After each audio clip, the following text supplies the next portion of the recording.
दोस्तों, आज हम बात करेंगे ग्लोबल इंडेक्स का पार्ट 3 यानी वर्ल्ड प्रेस फ्रीडम इंडेक्स के ऊपर। तो चलिए शुरू करते हैं।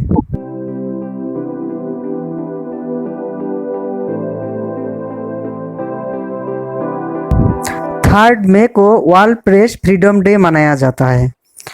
वर्ल्ड प्रेस फ्रीडम का रिपोर्ट आरएसएफ नाम का संस्था ने जारी करता है।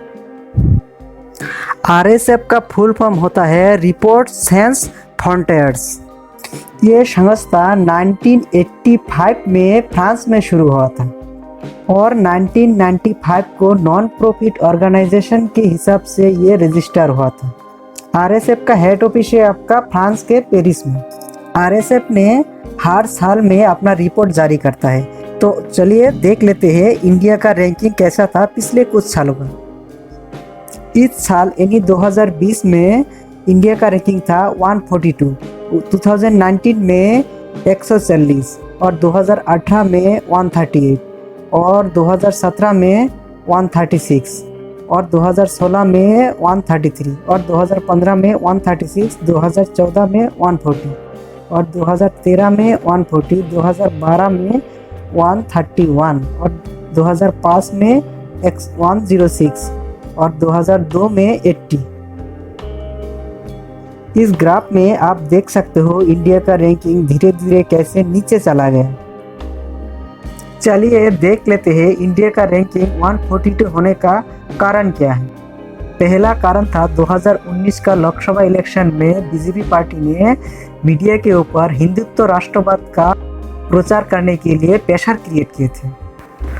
दूसरा कारण है कश्मीर में इंटरनेट बंद करना और मीडिया को कश्मीर में कई तरह का पाबंदी डालना। चलिए आप इंडिया का नेबर कंट्री और वर्ल्ड का टॉप और लोएस्ट स्कोर पाने वाला कंट्री का रिपोर्ट ग्राफ में एनालिसिस करते हैं। इंडिया का रैंकिंग था 142 और स्कोर था 45.33 और चाइना का रैंकिंग था 177 और स्कोर था 78.48 और बांग्लादेश का रैंकिंग था 151 और स्कोर था 49.37 और पाकिस्तान का रैंकिंग था 145 और स्कोर था 45.53 और नेपाल का रैंकिंग था 112 और स्कोर था 35.1 और नॉर्थ कोरिया का रैंकिंग था 180 और स्कोर था 85.82 और तुर्कमेनिस्तान का रैंकिंग था 179 और स्कोर था 85.44 और नॉर्वे का रैंकिंग था 1 नंबर और स्कोर था 7.84 और फिनलैंड का स्कोर था 2 और रैंकिंग था 7.93। अभी चलिए स्कोर के बारे में बात करते हैं। 0 से 15 स्कोर मिलने वाले को गुड कहा जाता है यानी व्हाइट कैटेगरी में माना जाता है और 15.01 से 25 पॉइंट पाने वाले को सेफ्टी कैटेगरी में माना जाता है येलो और 25.01 से 35 पॉइंट पाने वाला कंट्री को प्रॉब्लमेटिक कैटेगरी में डाला जाता है यानी ऑरेंज और 35.01 से लेकर 55 पॉइंट पाने वाला कंट्री को डिफिकल्ट यानी रेड कैटेगरी में डाला जाता है और 55.01 से 100 पॉइंट पाने वाला को वेरी सीरियस कैटेगरी में यानी ब्लैक कैटेगरी में डाला जाता है। तो एक बात याद रखिएगा, जिसका पॉइंट कम मिलता है उस कंट्री अच्छा माना जाता है, जिसका पॉइंट ज़्यादा मिलता है उस कंट्री को बुरा माना जाता है यानी उस कंट्री में प्रेस फ्रीडम बहुत कम है। आप बात करते हैं बांग्लादेश को 151 रैंक देने का कारण क्या है।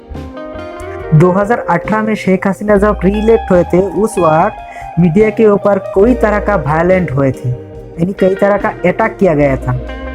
2018 में बांग्लादेश सरकार एक लॉ पास किया जिसके तहत नेगेटिव प्रोपेगेंडा फैलने वाले को 14 साल का जेल हो सकता है। जाहिर सी बात है बांग्लादेश सरकार ये लॉ को अपनी फायदे के लिए यूज़ करेगा। 2020 का ढाका म्युनिसिपल इलेक्शन में 10 पत्रकारों के ऊपर आवामी लीग का स्टूडेंट यूनियन ने बुरी तरह से अटैक किए थे। यही कारण था बांग्लादेश का रैंक इतना नीचे गिरना। पाकिस्तान को 145 रैंकिंग मिलने का कारण था जब से इमरान खान सरकार आया तब से मीडिया के ऊपर आईएसआई का कंट्रोल तो ज़्यादा हो गया। बलूचिस्तान और खैबर पख्तून में 4 पत्रकार और 1 ब्लॉगर को मार दिया गया। यही कारण था पाकिस्तान का स्कोर इतना नीचे गिरने का। आप बात करके चाइना के बारे में। चाइना का स्कोर 170 से मिलने का कारण यही था क्योंकि चाइना का मीडिया कम्युनिस्ट पार्टी के अंडर में, और दूसरा कारण था 100 से ज्यादा पत्रकारों को चाइना सरकार ने जेल में डाल दिया। नॉर्थ कोरिया के बारे में बात नहीं करते क्योंकि उसके बारे में आप सब जानते हैं। अभी बात करते हैं नेपाल के बारे में।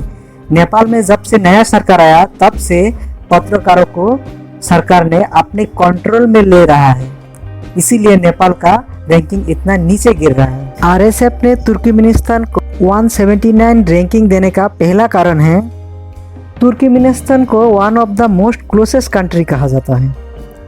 दूसरा कारण है कुछ ही लोगों को इंटरनेट एक्सेस करने का मौका दिया जाता है और पत्रकारों को इंटरनेट एक्सेस करने से पहले साइबर कैफे में अपना आईडी दिखाना पड़ता है।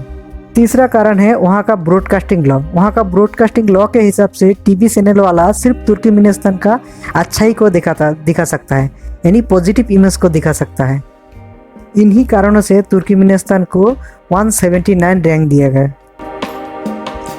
तो ऐसे ही इंफॉर्मेटिव वीडियो देखने के लिए दोस्तों मेरा चैनल को सब्सक्राइब कीजिए, लाइक कीजिए, कमेंट कीजिए और शेयर भी कीजिए।